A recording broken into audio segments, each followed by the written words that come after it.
Hello, everyone, and thank you for joining us for today's VAB Inspire webinar, Mastering CTV in 2025, Strategies for Success in a Fragmented Streaming TV Landscape. My name is Leah Montner-Dixon, Director of Audience and Behavioral Insights at VAB. I am joined today by Lindsay Aiello, Director of Sales Enablement at PREMION. She'll be taking you all through the findings from PREMION's latest Streaming TV Playbook, developed in partnership with BIA Advisory Services. Lindsay, thank you so much for being here. Hi, Leah. I appreciate being here. Thanks for having me. Absolutely. And I thought we could kick things off with a fun icebreaker question. So given the season we're heading into, what is your favorite summer activity? Okay, so I wish I had some really original ideas to share here. But what comes to mind immediately is just, time with my kids. They are into swimming now, which is something my husband and I did and met doing when we were kids. So it's just fun seeing them excel and something that brings back good memories for us as well. And then I think for me personally, in addition to that, I'm really enjoying hot summer running, which is something I didn't enjoy in my younger years. And I think, the challenge of short mileage and high heat is a lot different than the challenge of long mileage and cool weather. So I think time and experience has really given me an appreciation, and patience has given me an appreciation for that and the ability to enjoy it. Wow, I think that was a really unique answer. I love, the point about your kids. It's great about how your husband and you met, and I'm very impressed about the hot running. Awesome. So before we dive in, can you guys give our listeners a quick overview of PREMION and the role you guys play in the marketplace? Yeah, sure. I'd love to. Very simply, at PREMION, we deliver compelling, locally focused streaming advertising solutions. Our origins are in broadcast, but we saw the shift to streaming early, and really we're pioneers in investing significantly in building our CTV advertising platform. And today, several things set us apart. I could expand a long time on each of these, but I won't. I'll keep it simple for this. I would say those things that really set us apart right now are our footprint, our tech innovation. We now have an industry-leading DSP, and our local expertise, which I think you and I will talk more about as we continue. Yes, definitely. And that's a very powerful combination in today's landscape. So now let's get into the report. Can you tell us about the focus of the Streaming TV Outlook and Trends report, which you guys developed in collaboration with BIA?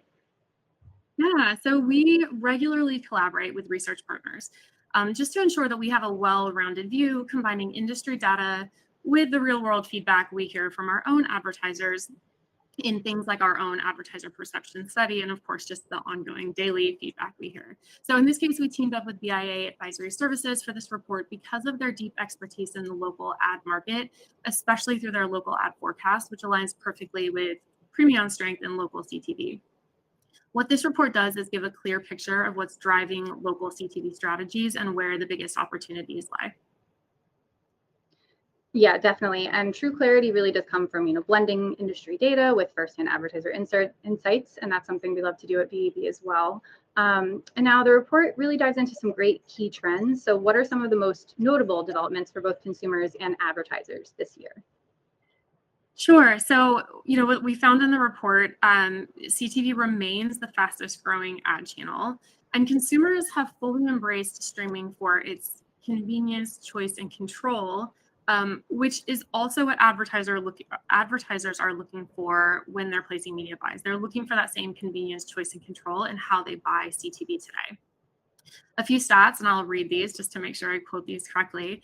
In 2025, without the added benefit of political spending, local CTV spending will reach $2.8 billion, which is a roughly 9% year-over-year growth, and that's expected to continue at that same rate roughly through 2026. One trend I want to dive into, and I know, again, you and I will probably talk about this throughout the conversation to some degree, but that's what's happening in local. What the report says is that local matters more than ever for advertisers, but it's also complicated and nuanced, and it really requires local expertise. Local advertisers are looking for the same tools and the same quality inventory as national advertisers, and these are becoming more available locally, which is really helping to even the playing field. Yeah, absolutely. That's something that's so important. And at VAB, we think about that often for local brands and how they can really leverage national insights, national tactics for their own campaigns. And Just, building on CTV's rapid growth and the evolving market, what are the biggest drivers fueling advertiser investment in CTV right now? And what would you say is prompting marketers to lean in even more? Yeah, so our own, just piggybacking exactly off what you said there at the start, our own CTV advertiser study found that investment and optimism in CTV is on the rise, which we mentioned a moment ago as well. An impressive 61% of advertisers are using CTV to increase their spending with an average growth of 21%. The reasons that were cited the highest as far as this increased growth in CTV, reaching or the ability to achieve full funnel objectives, 41% of people mentioned that. Reaching a highly engaged opt-in audience was cited by 40% of people, and then the ability to precisely target audiences was mentioned by 38% of people. So those really seem to be the driving factors as far as interest in CTV. And in terms of where spend is coming from, 74% are reallocating budgets from digital, social media, and traditional and cable TV. 26% are tapping into new ad budgets altogether to fuel that growth. Yeah, so amidst this strong investment and enthusiasm, optimism, like you said, around CTV, fragmentation does continue to be a major theme in CTV buying. So with so many options from managed service to programmatic or a hybrid approach, what would you say is the smartest path forward for advertisers?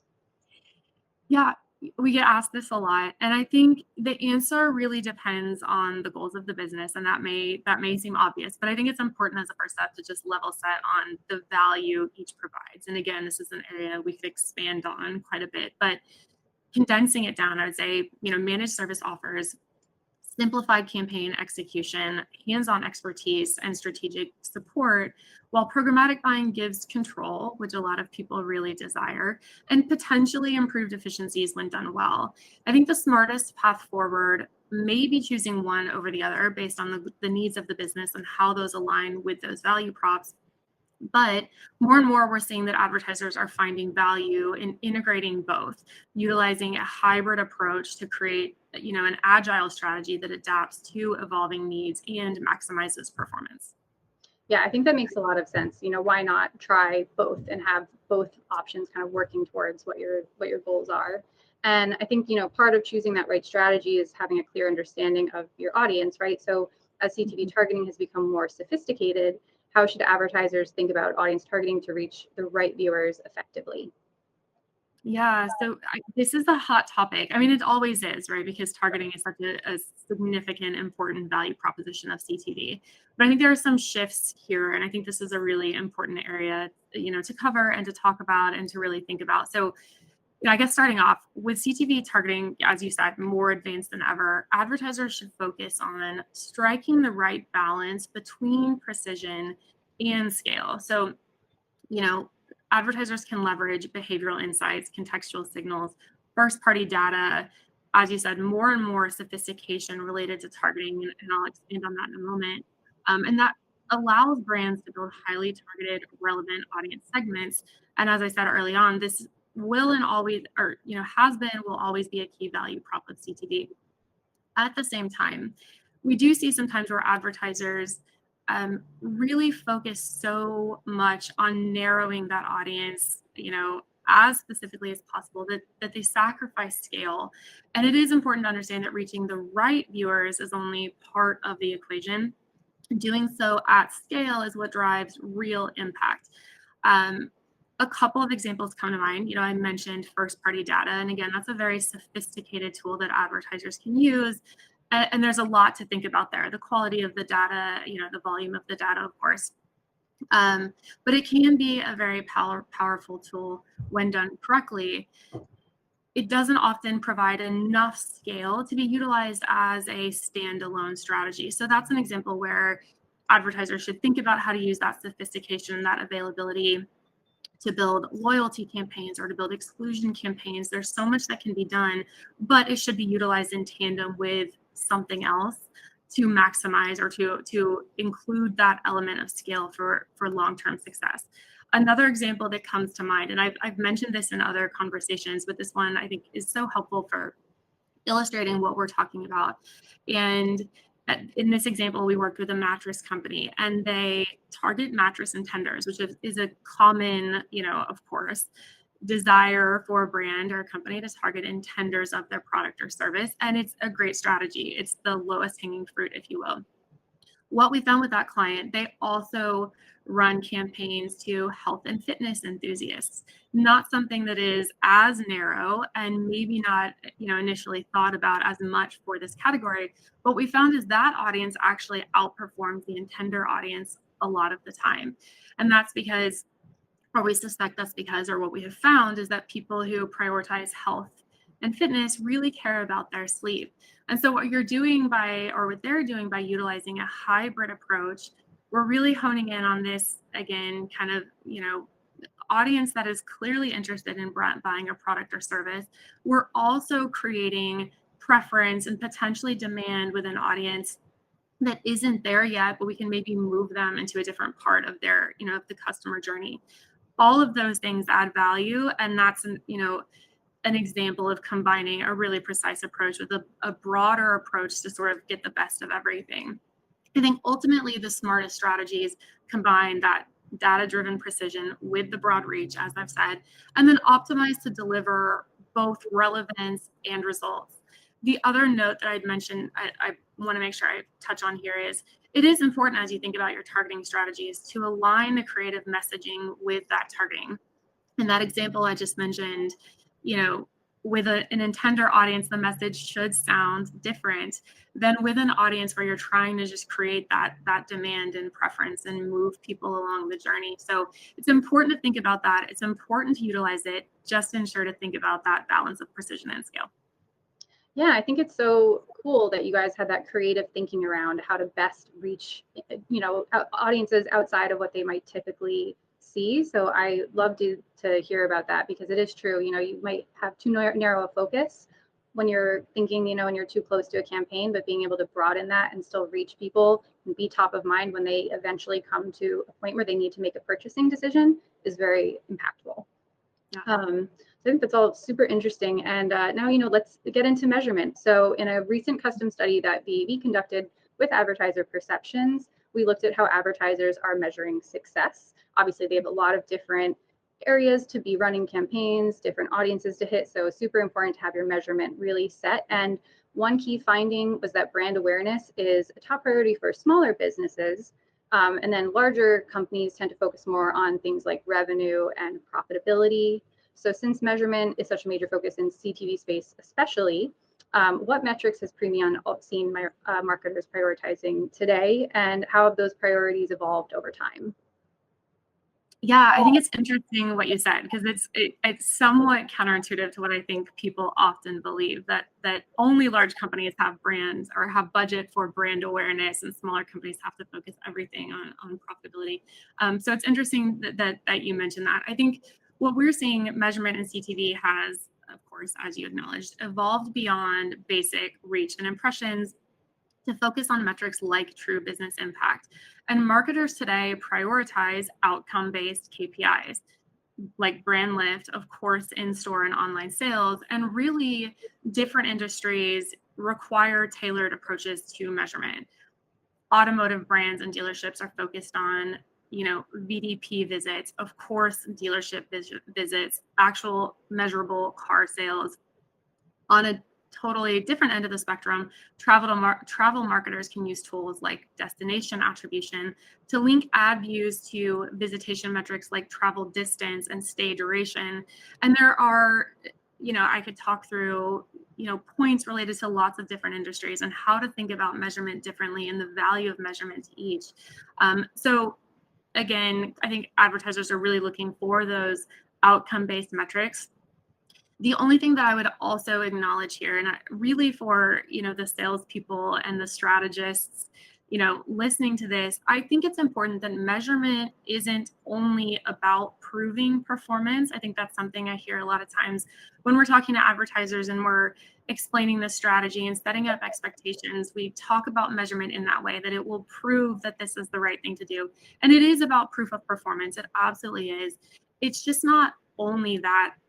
And really, it should also be thought of as a way to inform smarter strategy. the example I used a moment ago with mattresses is an example of that. We were able to learn about those audiences, tailor the messaging, leverage both in the best way through measurement. And it's not just about the outcome, it's about informing that smarter strategy. When used effectively, it becomes a feedback loop that helps advertisers optimize creative, optimize targeting, and optimize spend to drive continuous improvement and greater ROI over time. Yeah, definitely. And as measurement helps advertisers fine-tune performance, it's equally important to ensure those results are achieved in environments that uphold brand values. So what should advertisers keep in mind to ensure brand safety while still maximizing their campaign budgets? Yeah, so it's interesting. What we hear from advertisers on this topic ranges quite a bit. On the one hand, the advertiser perception study that we did last year told us that 83% of advertisers prioritize brand safety in their strategic planning. At the same time, in my direct conversations with advertisers, I feel like often there can be a little bit of a misconception here where either people don't necessarily understand the potential impact and how much they should think about it, or they think that everybody has a solution for this and it's important, but it exists already and they don't need to dig in further. So I would just say, as a starting place, brand safety is of course critically important, and it is not necessarily that simple that everybody has the same types of solutions. I think brand safety in CTV begins with working alongside trusted providers who vet inventory from premium publishers and networks. And advertisers should prioritize transparency by partnering with platforms that offer detailed reporting, ensuring they know exactly where their ads run and that they're reaching real audiences. Advertisers should look for the tag brand safety certification, for that certified seal. That is really the gold standard that providers should adhere to as far as industry standards regarding protecting against ad fraud and aligning with trusted premium content. One thing, as I say that with premium content, and again, this is a slight departure. I feel like I keep kind of adding to what you're asking me. But one thing I do want to mention here as well is I think sometimes the concept of brand safe content and premium content get conflated a bit, where when companies like ours talk about the importance of premium content, the perception is we only mean brand safe. And I would just say brand safety is one very important aspect of premium content, but it's not the only thing to consider and think about. So as an example, something that comes to mind is something like the fireplace channel. Let me pause and step back. The way I think about premium content is brand safe content that is also has the highest likelihood of engagement with the end consumer. And defining that can be, a gray area, but hopefully this example helps. Something like the fireplace channel is, hopefully people are familiar, but it's a fireplace, kind of in the background. It's passively consumed at best. It's in the room, but not being engaged with in the same way as other content. That is technically brand safe. And so it checks that box, but it's not going to drive the same results as other types of content. So I would just encourage people understand the importance of brand safety and take those steps we mentioned early on. Also talk to your providers and platforms about what else they're doing to ensure that the content is premium, drives those results on top of the brand safety importance. Yeah, I think that's so interesting. Just going back to what you said before about, they go into their campaigns prioritizing brand safety, but, and we've found this as well. I feel like there at times, they don't necessarily see the scale or the impact of ad fraud. So it is really so important for marketers to take an active role, right? In kind of understanding what tactics are their partners really using, how is it really impacting their campaigns in order to really get the best outcomes. And like you said, premium can be very different for everyone, what is considered premium. I do love the fireplace example. But yes, I think, ultimately at the end of the day, it's just something that is part of the conversation with partners that they work with. Yeah. And, as advertisers navigate these considerations like brand safety, there's a growing need to think holistically about where CTV fits within a full marketing strategy. So we often hear a lot about omni-channel strategies. Mm-hmm. Are you seeing advertisers working to better integrate their CTV campaigns with broader marketing goals? Yeah, we certainly are. And I think as with almost anything in marketing, CTV is best utilized not as a standalone tactic. It can be utilized that way with, budget constraints potentially, but it's best utilized as a powerful component of an omni-channel strategy. And by integrating CTV into the broader media mix, advertisers can drive more cohesive storytelling, smarter sequencing, and certainly, that ability to measure across the full customer journey brings a lot of value to advertisers. So for all those reasons, we're seeing it increase, and we're certainly thinking about that as well. Yeah, those are all obviously super important factors. And just so, PREMION, we know, recently introduced some new capabilities. So can you share what those are and how they'll benefit advertisers? Yeah, and good timing, because as we mentioned that, we did recently introduce our own omni-channel solutions. And I do want to acknowledge, I'm not saying that, an omni-channel strategy is good because we now have it. It's quite the opposite, the reverse, in fact. Because this is important, we recognize the importance. We do now offer and recently introduced our own omni-channel solution. So that's exciting, and that's something we're really talking to advertisers a lot about. In addition to that, we also recently released our co-op advertising solution. It really, without getting into all the details of that, our thought around it is it revolutionizes traditional co-op models by eliminating campaign competition and enhancing return on ad spend. Co-op advertising, we believe, is a powerful but often underutilized strategy to amplify CTV campaigns. And it can be complex, and it can be tricky to navigate and to set up correctly. So by sharing advertiser costs among brand partners, obviously co-op programs reduce spend, increase exposure, ensure consistent branding across locations. And our solution around this is just to make it simpler to incorporate into a strategy. So we have some new stuff there. And then, at the very top, we talked about convenience, choice, and control. And that's another thing we're really focused on, how to offer those, that convenience, choice, and control to buyers, the ability to adapt to buyer preferences and workflows, and utilize those hybrid approaches we talked about are things that we're doing now as well. All sounds like really, really great capabilities. So I, definitely think partners are excited to work with you guys. And before we wrap, what is one key takeaway or action item you'd like them to take away with as they build out their CTV plans? I mean, there's so many things. There's so many things here. I think if I were trying just to condense, some of the themes that we talked about, and if I was summarizing one thing to remember, I'd say the smartest CTV strategies are flexible, data-driven, balance precision and scale, and are deeply integrated with a broader media plan. I think advertisers should focus on building connected experiences, and of course, utilizing a partner that gives you that ability to adapt, optimize, and drive measurable results. Awesome. I think that is a great note to end on, especially, again, it's all about the partners. You really have to work with best people. So thank you so much for sharing these insights. Thank you, everyone, for attending. And I hope everyone has a great rest of the day. Thanks, Leah.